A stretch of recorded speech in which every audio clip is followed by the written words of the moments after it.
Good day, everyone. So, for the last group, we will talk about the phylum Chordata, specifically mammals and birds. Let's start with the classification of birds and mammals. So birds and mammals are part of the phylum Chordata, which from the word chord means they are animals with cords or rods to support their backs. And these cords later developed, most of these animals develop vertebral columns, which is why the subphylum vertebrates exist. And these mammals and birds are part of the subphylum vertebrates. And among these vertebrates, these two mammals and birds are the warm-blooded animals of the subphylum.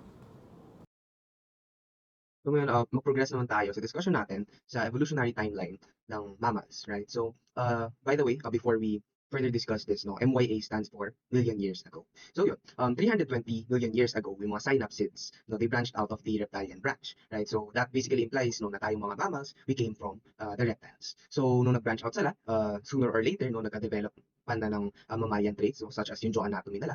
And mga synapsids din, nagka-subgroups na rin sila or subclasses na may iba't ibang characteristics such as carnivores or herbivores. So as you can see the image here, no, kung ko-compare mo siya sa theoretical figure ng synapsid, makikita mo na wala na yung archback niya. And you could also see na yung jaw niya, it's more mammalian-like. And then yung hair, especially yung hair, no, makikita na sa species na ito. So, 240 million years ago, may nangyari naman na major setback for the mammals. So, Siberian volcanic events, basically mga events na to, nilesen nila, greatly lessen yung mga therapids. So, therapids or therapida is a subclass of the synapsids, right? So, nahirapan na nga sila sa volcanic events, marami nang nawala. Ang nangyari pa is there were major predators at this time, no, yung mga dinosaurs, yung mga very huge birds na nagpiprey on sa kanila. Thus, it was really difficult for the mammals to survive at this time. Ngayon, through the process of natural selection, ideally, lumiit sila and they grew smaller. So as you can see in that image, no, they weren't as big as they used to be, right?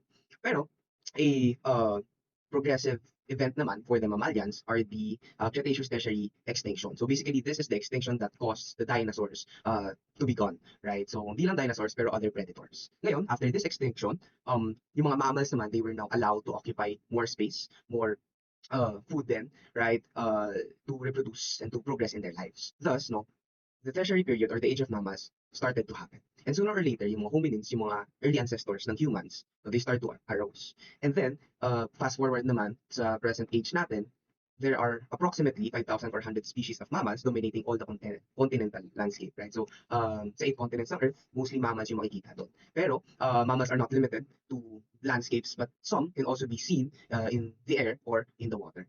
So let's move on naman to the exclusive mammalian features, right? So first is yung hair and skin natin. So thinking about it, no, throughout our lives, parang hair is widely known to be a trait for animals, right, in general. Pero studying zoology or looking into these animals further, we can say, no, that hair is an exclusive trait for mammals, right? And furthermore, yung skin natin, no, meron siyang two main layers. So epidermis, ito yung tough protein, it is the, as you can see in this image, it is the one that is on the outmost layer. And dermis, this acts as the support for the epidermis, so that the epidermis can further protect our organs and our body. Furthermore, we have unique secretory glands. One is yung sebaceous glands. So the function of this gland is to waterproof our skin and our hair. Another one is the sudoriferous glands. So this one is mainly for evaporative cooling. So another name for this gland is the sweat gland. Later on, we will tackle this further as we will talk about thermal regulation. Another gland, no, that is exclusive to us is our scent gland. So the scent glands secrete pheromones. These pheromones now, they are used for defense, species and sex regulation, and territorial behavior. And lastly, to talk about, we also have mammary glands. So mammary glands are basically milk. No, and this function is very limited to females. So male mammals, meron silang organs that would be hypothetically milk producing, pero yung mga organs ng male mammals, dysfunctional. Again, this trait is very limited and exclusive to female mammals. And third naman, let's talk about yung bone structure ng mammals, right? So yung jaw, hinged directly siya to the skull. And then yung middle ear natin, meron siyang three tiny bones. And as we talked about kanina, no, that mammals is a very diverse group, right? And these are just the common and general traits. Pero for the sake of time, no, let's just cut off those traits to these three. So now let's talk about the locomotion of mammals. So most mammals, as we know, possess four limbs, right? Pero this brings into question, how do they maximize those four limbs? So one locomotion type is digitate. It's basically when they walk on their toes. A good example of this are dogs. Second, there is what we call the saltatory locomotion. This movement or locomotion is leaping like. So a good example of this are rabbits, right? And then third, Ungulates, it's basically when they walk on their hoofs, right? And an example of this are pigs. And plantigrade, fourthly, is when when an animal use the whole surface of their feet. So a good example are us, no, mga Homo sapiens. And fifth, branchiation is basically when they swing from another branch to others, right? And monkeys are a good example. And then lastly, no, natatorial is when mammals swim. And a good example of this are sea otters. Now let's move on to the nutrition and digestive system of mammals. So carnivores typically have short intestinal tract, and this short intestinal tract, as you can see in that image, no, it's effective for digesting animal cells. And of course, animal cells are what they consume, right? And omnivores, naman, on the other hand, have longer tract than carnivores. So this digestive tract is useful for cellulose digestion. Because again, herbivores are also plant consumers, right? And third, no, herbivores naman, they have a unique four-chamber digestive system. So yung first three are commonly known for storage and fermentation, while yung last is exclusive for cellulose digestion. Furthermore, the circulatory system of mammals is mainly four-chambered, right? So as you can see in the image, no, fishes have two-chambered, frogs have three, right? Pero mammals have four. For the gas exchange, mammals typically use the negative pressure mechanism. So this mechanism is basically when inhalation is a result from the activity of the diaphragm that soon causes lung expansion all the way to the rib cage. As for the temperature regulations, mammals typically have two main mechanisms. First, being shivering thermogenesis. So this mechanism happens when muscular activity generates large amount of heat and little movement. So kahit minimal yung movement ng isang mammal, this could generate a huge amount of heat, right? And second is the non-shivering thermogenesis. So kung kanina, muscles are heavily involved, this one does not involve any muscles at all, right? So heat production is through nervous and endocrine glands, mainly from fat deposits. So as we talked a while ago, that yung sweat glands natin are heavily involved or actually is mainly functional when it comes to temperature regulation. So moving on, for hibernation, when it's really cold, animals tend to go into deep sleep, and sometimes even for a couple of months. They do that in order for them to survive throughout the winter season. Whenever the winter season is going to start, several animals, most especially mammals, eat enormous amount of food to store in their body while in the process of hibernating. In addition, at times during hibernation, these animals wake up, eat, and again return to hibernate. To share, ang mga tawag sa mga mammals na nag-hibernate is hibernators. Ang mga examples nito ay mga bat, snakes, bears, ground squirrel, and marmots. Hibernators like dark and quiet places. Minsan po, some of them go underground or into caves. Furthermore, malalaman po natin kapag nag-undergo sila ng hibernation if yung body temperature nila ay bumaba and yung heart rate ng breathing nila is nag-slow down, which doesn't happen kapag ordinary sleep lang. So, moving on naman sa behavior, ang animals, or most especially mammals, ay very territoriality nila. So, let's dig in kung ano nga ba territoriality. A territory is a part of the home range defended against other members of the same species. As generalization, it may be said that territoriality is more important in the behavior of birds than mammals, but the data for latter are available primarily for the neural species. Frequently, territories of mammals are marked either with urine or with secretion of specialized glands as in lemurs.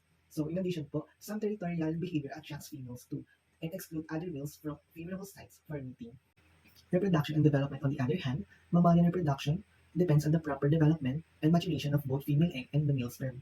These gametes fuse through a complex of series of events known as fertilization that ensure the highest quality of offspring. Both gamete development and fertilization depend on numerous connected signaling pathways as a flow in any which can lead to infertility or birth defects. Mammals reproduce sexually through internal fertilization. Mammals take care of their young ones through production of milk produced by mammary glands of the females. And through the union of sperm and egg, mammals reproduce sexually. Males, once mature, produce viable sperm that fertilize the egg, released by the mature female during a process called ovulation. This fertilized egg can develop offspring if unfertilized egg and lining of the uterus break down. As for the modes of development, all other mammals have placenta through which young are nourished for at least a portion of their development. The maternal bloodstream supplies nutrients. In mammals, there are two discrete periods of development, embryonic and fetal. During this embryonic period of mammalian development, pluripotent embryonic stem cells are differentiated into unique cells, germ layers, and tissues. The placenta is not yet functional during embryogenesis, and therefore the mammalian embryo must rely on the process such as maternal deposition of yolk granules or hysteroscopic uptake of essential nutrients via the yolk sac in order to sustain the rapid growth. Pharmacological inhibition of this process in rodent models has been shown to reduce global DNA methylation in embryos. The development of complex nervous and sensory functions goes hand in hand with the active lifestyle of mammals and is most evident in the enlargement of their cerebral hemispheres and the cerebellum. Sense of touch is well developed. The receptors are associated with the basis of hair follicles and are stimulated when the hair is displaced. In sense of smell, mammals have the ability to perceive olfactory stimuli over long distances during either the day or night to locate food, recognize members of the same species, and avoid predators. In auditory, in more recent adaptations that include an ear flap and an external ear canal, the given structure of this evolution provides more surface area for receptor cells and gives mammals greater sensitivity to pitch and volume. Cochlea is the sensory patch of the inner ear that contains the sound receptors, which is long and coiled. In terms of vision, color vision is less well developed in mammals than in reptiles and birds. Rods dominate the retinas of most mammals, which supports the hypothesis that early mammals were nocturnal. In the process of removing metabolic waste products in the body, the primary organs involved in excretion are the kidneys, liver, lungs, and skin, and excretion in mammals is always a major route for water loss. Mammals, like amniotes, have a metanephric kidney. Unlike reptiles and birds, which excretes mainly uric acid, mammals excrete urea. Urea does not require large quantities of water and is less toxic than ammonia. They are highly water soluble and cannot be excreted in a semi-solid form, thus some water is lost. In the process of maintaining the balance of water and electrolytes, which are the salts in the body, the kidneys plays a central role in this process. Each kidney contains about 1 million of nephrons, which filter blood and regulate water and electrolyte balance. The nephron consists of the glomerulus, Bowman's capsule, proximal convoluted tubule, loop of Henle, distal convoluted tubule, and collecting duct. The glomerulus are the tiny network of blood vessels that are the cleaning units of the kidney. The primary adaptation of the mammalian nephron is a portion of the tubule called the loop of the nephron. The transport process in this loop and the remainder of the tubulate system allows mammals to produce urine that is more concentrated than blood. However, mammals in very dry environments have many behavioral and physiological mechanisms to reduce water loss. An example of this is a kangaroo rat, which is capable of extreme water conservation as it is a native in the southwestern deserts of the United States and Mexico, and it survives without drinking water. In human evolution, we first question who are the primates. Primates arose in the late Cretaceous period about 65 million years ago. Ancestral species were probably insectivorous and ran along tree branches and across the ground. They are a diverse order of mammals that includes lemurs, lorises, tarsiers, monkeys, apes, and humans. They are known for their large brains relative to body size, forward-facing eyes that allow for binocular vision, and highly flexible limbs and digits, often with opposable thumbs. Primates are generally divided into two main suborders. First are the strepsirrhines that include lemurs, galagos, and lorises. Next are the haplorhines, and this includes tarsiers and simians, which are monkeys and apes. Primates are highly social animals and exhibit a wide range of behaviors and adaptations, from arboreal, which are tree-dwelling, to terrestrial, which are ground-dwelling lifestyles. They have complex social structures and communication methods, and some species, like humans, are capable of creating and using tools. Other characteristics of primates are the center of gravity that is shifted over hind limbs, nails that protect the ends of long digits, sensitive foot and hand pads that are used in exploring arboreal environments, and friction ridges that aid in clinging to branches of trees. In the evolution of Hominis, the first apes appeared about 25 million years ago. Ape evolution was strongly influenced by geography and climate. Due to the change in temperature the following years, between 5 to 7 million years ago, African apes acquired adaptation that allowed them to move from arboreal habitats to exploit rains, gibber, and dead grazing animals. An upright posture and bipedal locomotion, hallmark characteristics that distinguish the hominins, promoted exploitation of these resources. Bipedal locomotion required adaptation for balancing and adaptations to permit weight of the body to be supported by two rather than four appendages. The term hominin refers to all species considered to be in direct lineage to humans, which include the genera Homo, Australopithecus, Paranthropus, and Artipetus. Hominids refers to all modern and extinct great apes, which include humans, gorillas, chimpanzees, and orangutans and their ancestors. These terms have been understood to present different things over the years. Homo habilis. Homo habilis is called by handyman because of the evidence of primitive stone toolkits associated with these fossils. The brain size overlapped that of latter Australopithecines, the low end, and the latter species of Homo, the high end. This discovery was a turning point in the science of paleontology because the oldest previously known human fossils were ancient specimens of Homo erectus. One population of Homo habilis might have evolved into the earliest indisputable human species, which is the Homo erectus.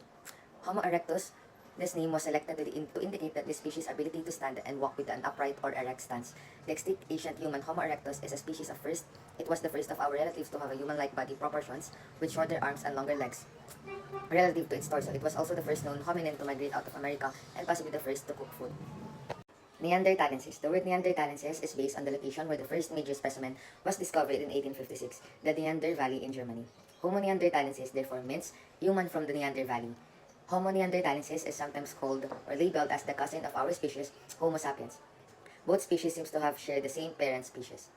Next would be Denisovans. First Denisovans were identified in 2010 based on the DNA extracted from a girl's finger bone found in a cave in the Altai Mountains in Siberia. Her DNA carried the haplotype highly similar to the endothelial pass or EPAS1, which in living populations is improved oxygen transport in the blood.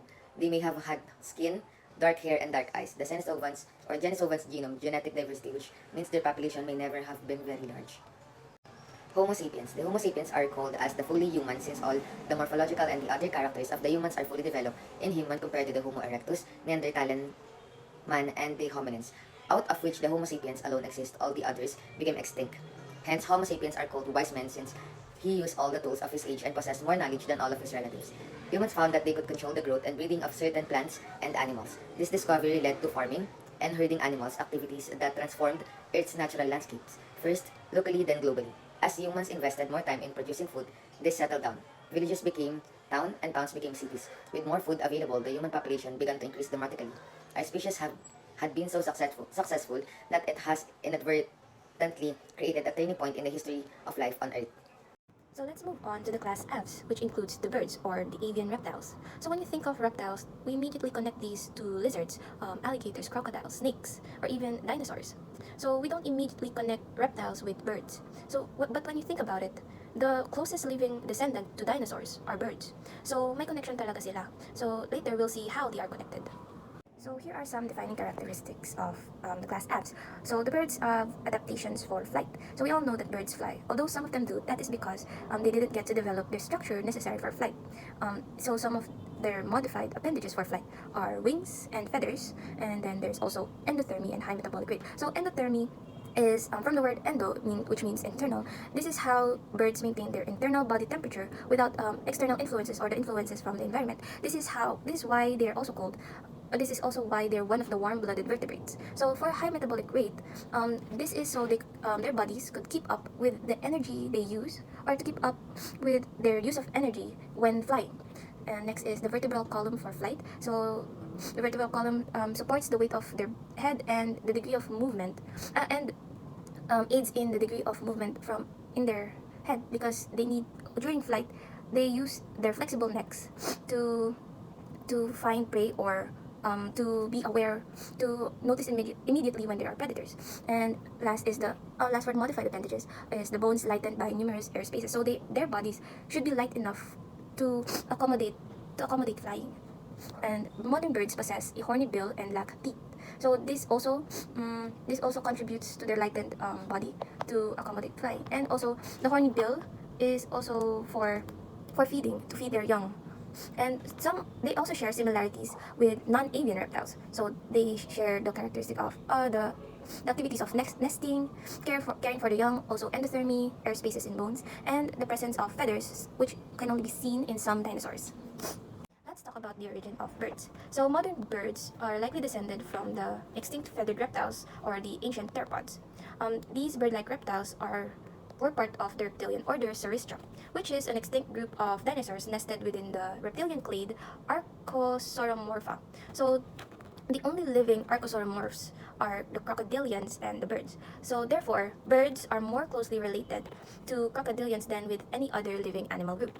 And although crocodilians or crocodiles are more closer in appearance to dinosaurs, they are not living dinosaurs. The only living members of the clade Dinosauria are the birds. So lastly, the ancestral features of birds were present in diverse species within one important lineage, the non-avian theropods. So we know this through fossil records of these non-avian theropods. So here are some fossil records that show these ancient features. So one of the earliest fossil recording is from China, which is the fossil of Yiqi. So Yiqi has a feather-covered body and wings like the birds or our modern birds. But unlike our modern birds, they don't have flight because their wings lack the flexibility and cannot flap. And if you can see at the picture, their wings are more bat-like than bird-like. So bird-like wings are more found in the next fossil records, which is the Sinosauropteryx. So this is where feathers are starting to develop, but since since Sinosauropteryx are in their early stage of development as modern birds, their feathers aren't what we expect them to look like, because their feathers are only similar to feathers, which is because they are just small tubular structures. And also like Ichi, they also couldn't fly because again their feathers are not as developed as our modern birds. So the next is the Caudipteryx. So here they have more developed feathers, but their feathers are symmetrical, which is significant later. I'll explain why it's significant later. And they also have feathered tail, but again they can't fly because in order to fly, they birds are required to have asymmetrical feathers. So asymmetrical feathers are found in the Microraptor. So also the feathers are found in both the fore and hind appendages. Tapos may feathered tail din siya. So they are the closest fossil record that is suggested that they could fly. But their flight is more on gliding than actual soaring flight. So these theropod fossils indicate features necessary for flying, which are feathers or asymmetrical feathers and skeletal modification. So the next fossil records are what scientists refer to more as ancient birds. So the first is the Archaeopteryx. So the structure that they found is the furcula, which I'll discuss why the discovery of the development of furcula is important later. And then, unlike modern birds, they have a flat sternum, long and bony tail, and less developed wing bones and skeleton. So the sternum part is important. So a modern bird has a keeled sternum. So a keel is an extension of the sternum. So this is important because the extension is where the flight muscles of birds attach to. So that's where the development of flight starts. But still, Archaeopteryx is more of a glider than a flyer like the Microraptor. So the next is Sinornis. Sinornis has a short-ended body and tail, and the sternum that could accommodate flight muscle. Again, the sternum is maybe it is also a keeled sternum so that flight muscle can attach to. And next is the Eolulavis, which actually the picture shown in the slide is what an Eolulavis looks like, and they discovered the structure of the alulas, which again I'll explain later in the external structure. So with the discovery of the ancient features in these fossil records, let's talk about one specific feature, which is the feathers. So here are the initial uses of feathers and the origins of flight. So first initial use of feathers is the interspecific communication, which can be seen in courtship display. So the best example of this is in the picture, the peacocks. So male peacocks usually have the beautiful tails that we know of, and which is not, I think, is not seen in their female counterparts. So the male have these because when mating, they are the ones approaching the female peacocks to show off their beautiful feathers as a courtship display.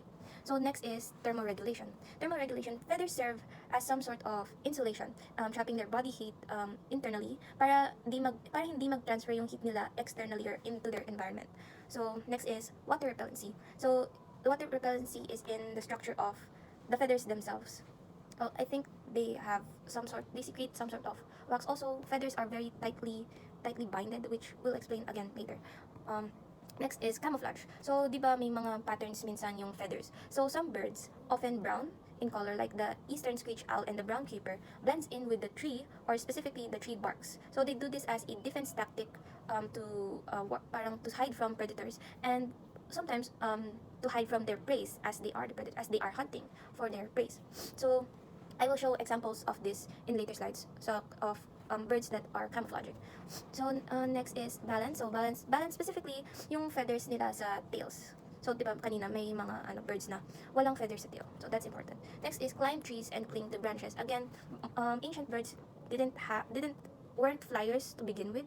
Kaya actually their wings used to have, well, some do retain in modern birds, but more dominant in ancient birds. They used to have claws or digital claws in their wings to help them with their climbing, which is the start of their evolution to flight. Kasi first they started from branch to branch or branch to ground using their digital claws. Then from those branches they started gliding, and then later on they have more wing powered flight.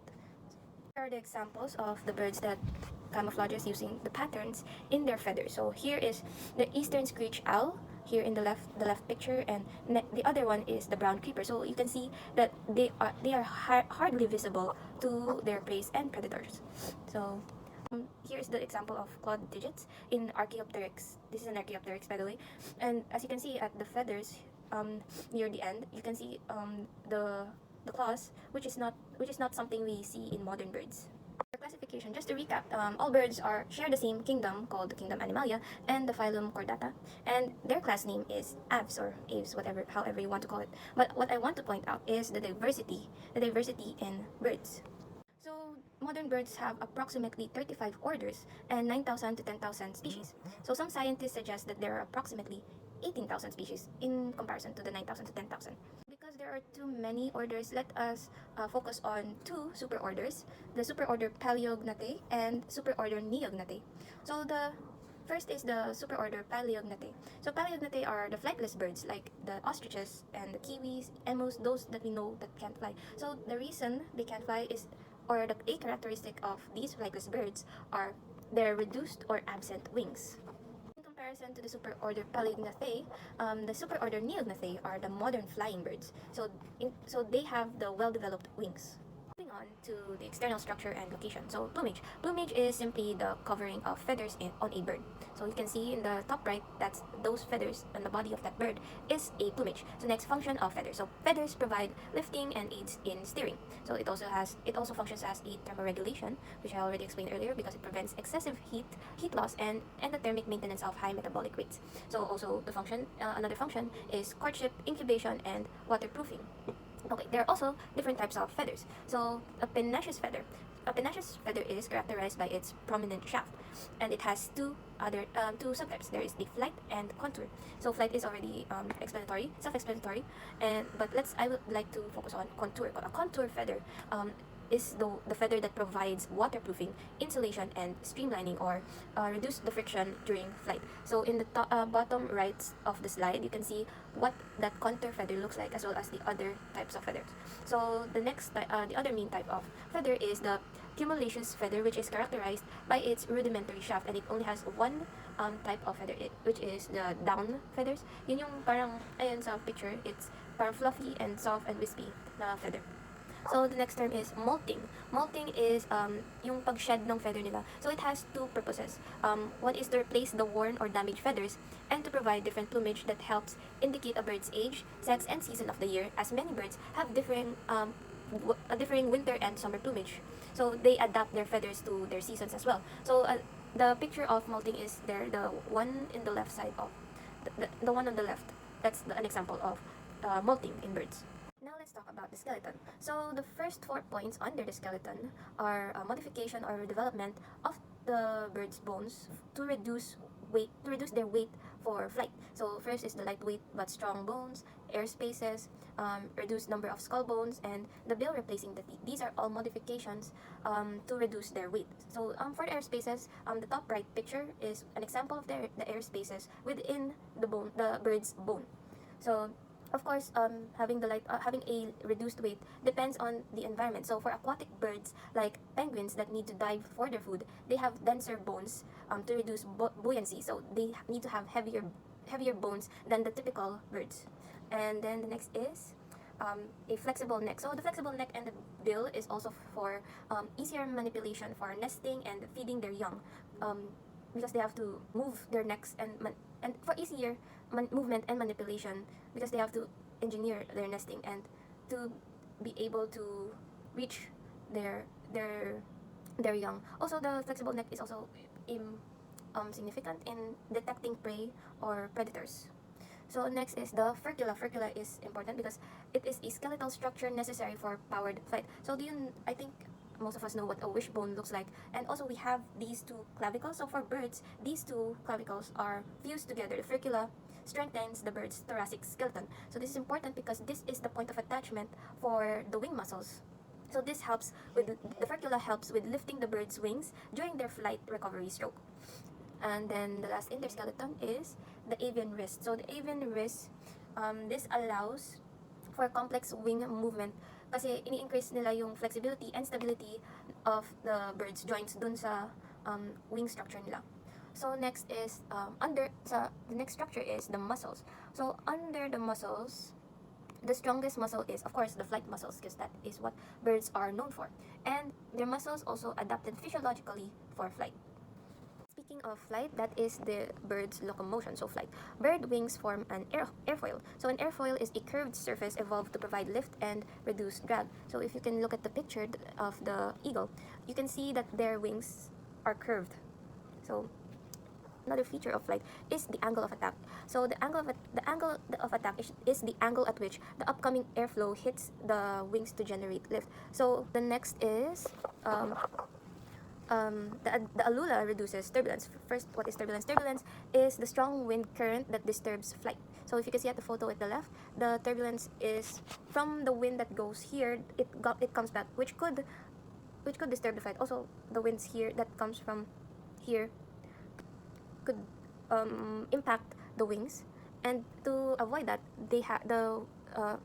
birds have developed the alula, which blocks the wind from above the wings, so that the turbulence of the air or the wind current wouldn't disturb their flight. So tail also helps with balancing, steering, and braking during flight. So there are also different kinds of flight: gliding, flapping, soaring, and hovering. So gliding is the flight used for landing. Flapping is more common. It's the motion that generates the power for flight. And then soaring, the birds remain airborne using little energy kasi yung air current, again, from yung angle of attack or the wind, and yun na yung naglilift dun sa kanila.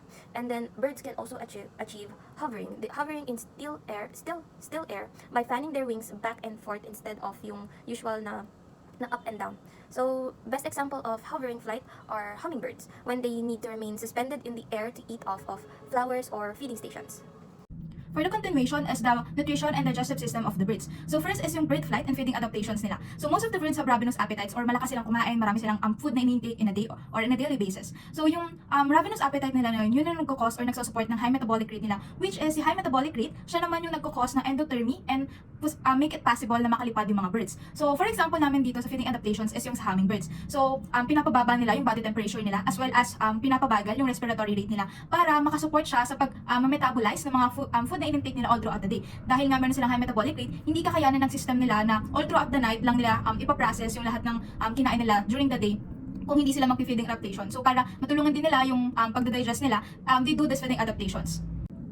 So as follows is the specialization of the bird bills. So bird bills and tongues, nakasunod siya or nakamodify siya kung ano yung way ng pagkain ng mga birds or ano yung mga food na in-intake nila. So for example, here si woodpecker, yung tongue niya, barbed siya for extracting the grubs of the bark of the trees.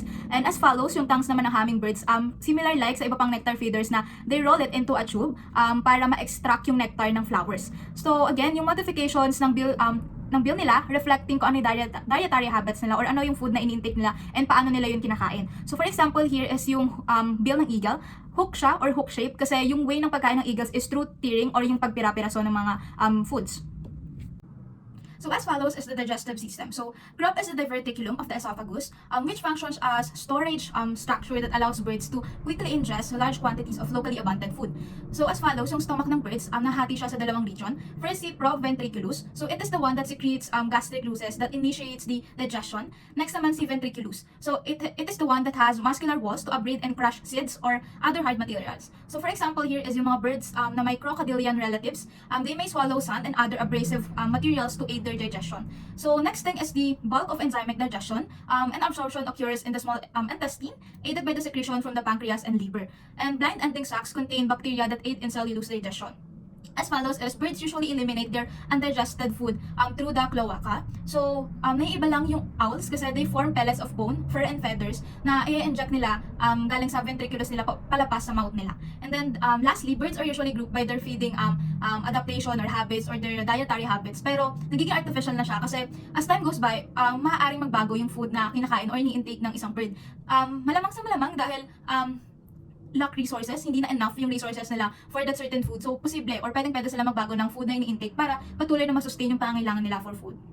Following is the circulation. So, the avian heart has completely separate the atria and ventricles, which results to separation as well of pulmonary and systemic circuits. So, it is the one that causes the prevention of mixing highly oxygenated blood with less oxygenated blood. As follows, bird heart is relatively large, up to 2.4% of total body weight. So, it beats as well rapidly. So, for example, here, they recorded an excess of 1,000 beats per minute from a hummingbird that is under stress. As follows, larger birds have relatively smaller heart and slower heart rates. So, for example naman here is yung heart rate ng mga ostrich, na alam natin bigger kind sila ng birds.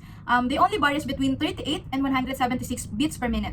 So, large heart, rapid heart rate, and complete separation of highly oxygenated blood with less oxygenated blood, important adaptation for delivering the large quantities of blood na kailangan para sa endothermy and para makalipad yung mga ibon. So as follows is the gas exchange. So lungs of birds are made of small 400 micrometer air tubes called parabronchi. And then air capillaries about 10 micrometer in diameter branch from the parabronchi and are associated with capillary beds for gas exchange. So pattern of airflow through the avian respiratory system is unidirectional. It has 2 ventilatory cycles and required to move a given volume of air through the system. So for the first inspired volume of air, it flows down the trachea, and then through the syrinx into bronchi. So from there, air enters a specialized bronchial tube inside the lung called mesobronchus. So si syrinx, it is a special voice box located where the trachea divides into bronchi. And then si mesobronchus naman, it transports most of that air into abdominal air sacs. So during the first expiration, air is forced from the abdominal air sacs into the lungs. And then it is where the air is sieved by the parabronchi and associated capillaries. And lastly, the second inspiration forces air na punong-puno na ng carbon dioxide into anterior air sacs. And then the sacs are compressed during second expiration, forcing air into the trachea out of the nostrils. So lastly, supporting high metabolic rates, this efficient gas exchange system probably also explains how birds can live and fly high at high altitudes na mababa yung tension ng oxygen. So as follows naman is the thermoregulation. So birds maintain body temperature between 38 and 45 degrees Celsius. So usually, sobrang lala na ng case kapag mas bumaba sa 32 and pag mas tumaas sa 47. So on a cold day, resting birds fluff their feathers para mag-produce ng more heat or more warmth sa system nila. As well as tinatago din nila yung bill nila sa feathers nila para ma-prevent yung excessive heat loss sa respiratory tract nila. Next is yung current exchange or yung pag-exchange ng heat mula sa body core papunta sa legs and feet. Tapos yung coldness naman na galing sa legs and feet nila lilipat sa body core nila. Cycle siya, paikot-ikot lang para make sure pa rin na si body core is mananatili yung warmth sa kanya para ma-spread out siya all throughout their system or their body. And next naman is some birds enhance evaporative cooling through the gular flutter, which means the rapid vibration of the upper throat and the floor of the mouth. And lastly, some birds conserve energy on cool nights by allowing their body temperatures to drop. So for example dito is si whippoorwills. So binababaan niya yung temperature niya from 40 to near 16 Celsius and nagkakos din yun ng pagbagal ng respiratory rate nila. So parang similar like sila sa feeding adaptations na ginagawa ng hummingbirds. As follows is the nervous and sensory system. So, owls mainly use their ears as a guide to look for their prey. So, focusing muna sa brain ng birds. So, yung forebrain ng birds, it includes region of gray matter and corpus striatum. So, si corpus striatum, it plays a vital role in visual learning, feeding, courtship, and nesting. Tapos, next naman is the pineal body. It is the one who stimulates the ovarian development and as well as to have the regulation sa katawan ng birds. And yung other function na, it is influenced by light and dark periods. And next, si optic tectum naman, it works hand in hand with corpus striatum. They play a vital role para patuloy na mag-coordinate yung sensory functions ng birds. And additionally, the midbrain, it also receives sensory input from the eyes of the birds. And lastly, for the parts of brain, the hindbrain of birds include the cerebellum and medulla oblongata. And it is the one that coordinates different motor activities and regulates the heart rate and respiratory systems or respiratory rates. So as follows is the vision of the birds. So vision is a major sense for most of the birds. So retina of bird's eye is thick because it contains both rods and cones. Tapos si rods, active siya under low light intensities. Tapos si cones naman, active siya under high light intensities. And then cones are especially concentrated 1 million milliliters squared at a focal point called fovea. So si fovea, some birds have 2 fovea per eye. And then si fovea may dalawang kind siya, si pursue siya si search. So si search fovea, siya yung nagbibigay ng wide angle sa mga birds and it works with monocular vision ng birds. And then next naman si pursue fovea, it works hand in hand with posterior fovea. So, sila naman, sa binocular vision naman sila tumutulong or yung role nila. So, para mas maging detalyado yung vision ng mga birds, yun yung work ni pursue fovea. So, kailangan nila to kapag nanguhuli sila ng prey or naghahanap sila ng makakain. And next one, si search and pursue, hindi lang naman siya for predatory birds. Ginagamit din siya ng ibang birds. For example, si search, they use it to observe their landscape, especially below, kapag lumilipad sila. And si pursue naman, kapag kailangan nila ng depth perception or detalyadong perspective sa paligid nila. So for example, maglaland sila sa branch ng tree or maglaland sila sa certain ground or certain surfaces, ginagamit nila itong pursue fovea. So next one is the olfaction or sense of smell. Hindi lahat ng ibon mahalaga to sa kanila kasi less important siya. So, for exceptions, one example is yung vulture. So, vultures kasi, ginagamit nila yung sense of smell nila kapag hinahanap nila yung prey nila. And next one is yung hearing. So birds have well-developed hearing. As mentioned nga kanina na major sense is hearing, or yun yung isa sa mga pinaka-ginagamit nila aside from the vision. So sensitivity of the avian ear is 100 to 15,000 Hz to similar sa human ear na 16 to 20,000 Hz. So that's it for the nervous and sensory functions ng birds. Next, we have excretion and osmoregulation.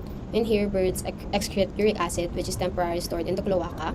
And cloaca is an outlet for both feces and urine, and also for reproduction sa mga birds. This serves as a passage through which sperm is transferred and the eggs are laid. Then, water is also reabsorbed in the cloaca. Here, marine birds or some birds have supraorbital glands that help them drain excess salt and survive in marine environments, since they often drink seawater and consume salty prey. The next up, we have reproduction and development. Second one is reproduction and development. All birds are oviparous, meaning they lay eggs. In here, male birds do not have a penis. Instead, they transfer sperm through the cloaca, in which the male briefly mounts the female. And there is a process called cloacal kiss, in which they press their cloacas together. Then the female birds form two ovaries, but only the left one is functional and the one that fully develops.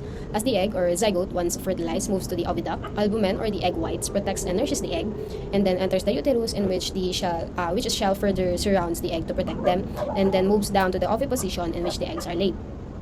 Many birds establish territories prior to mating, and this allow birds to mate without interference. They also provide nests and food resources for the adults and the offspring, and often defend their territories to intruders of the same sex and species. Then most birds are monogamous. This is the most common mating system on birds, with one male and one female that are frequently mating. Then, while some birds naman are polygynous, in which the males do not assist in raising the youngs, but often give resources such as foods or fighting territories and nesting sites. Here naman, ang mga males typically mate with more than one female. Then, last is, few birds are polyandrous. This is the less common mating system. Here naman, the male takes on the primary parental roles, such as taking care of the youngs, and the females tend to mate with more than one male. In here we have a term called clutch. This is a group of eggs laid and chicks produced by a female, and it usually varies on size. Then artificial are chicks that are entirely dependent on their parents, meaning kailangan pa silang tulungan ng adult birds. So yeah, that's it. Then precocial naman is the one that are alert kagad, and then can typically walk, run, and swim on their own, or in short, they are independent. Then here we have fixed action pattern. It is a predictable behavior responses by a parent to a behavioral stimulus initiated by the youngs. For example neto is when the chicks automatically open their mouths or they click ng ganon, then chirp. Ibig sabihin neto sa mga adult is that kailangan nila pakainin yung mga chicks. And then last one, we have migration and navigation. First up, we have migration. This is an often seasonal movement between birds during breeding and non-breeding areas. It allows bird to take advantage of the seasonal food source, for example, mga insects na food nila, and also allows bird to breed wherein the condition is optimal for raising the youngs. It also allows birds to avoid extreme weather condition, secure food, shelter, and space all throughout the year. Then last is navigation. Birds uses two forms of navigation, which is the route-based navigation and the location-based navigation. Basically, the route-based, they use landmarks, so it can be they can use it as a reference when they return from their trip. Then location-based navigation is they use the sun and other celestial cues to redirect them into sa kanilang trip. Then next is we have bird lenses that are transparent to UV light and their photoreceptors, allowing them to orient using the sun, since nga yung iba sa kanila use location-based navigation. And that is the two ways on how birds navigate to their destination. Finally, habitat and ecology. So, the typical habitat of birds. Birds are found in all major types of habitat. So, 77% of all bird species can be found in the forest, and around 47 are found in artificial terrestrial habitats, and 20% each in grasslands, savanna, and inland wetlands. And then, their ecological roles: birds are predators, pollinators, scavengers, seed dispensers, seed predators, and ecosystem engineers. So these ecological roles are the significance of birds to humans, and it is also their ecological importance. These ecological roles are directly translated into ecological importance. And human relevance. The ecological importance of birds as predators. So birds can control the pests and vermins. And then as pollinators, scavengers, seed dispensers, seed predators, and ecosystem engineers. So birds contribute to the restoration of ecosystems, bringing in plants from across the sea. So when birds travel, they take the seeds they have eaten with them and disperse them through their droppings. And these seeds results into plants, and that's why they contribute to the restoration of the ecosystem. So they carry these plants across the sea and help shape the plant life that we see around us and around the world. So that's all for the human relevance, and that's also all for our reporting. So the following slides are our references. Thank you.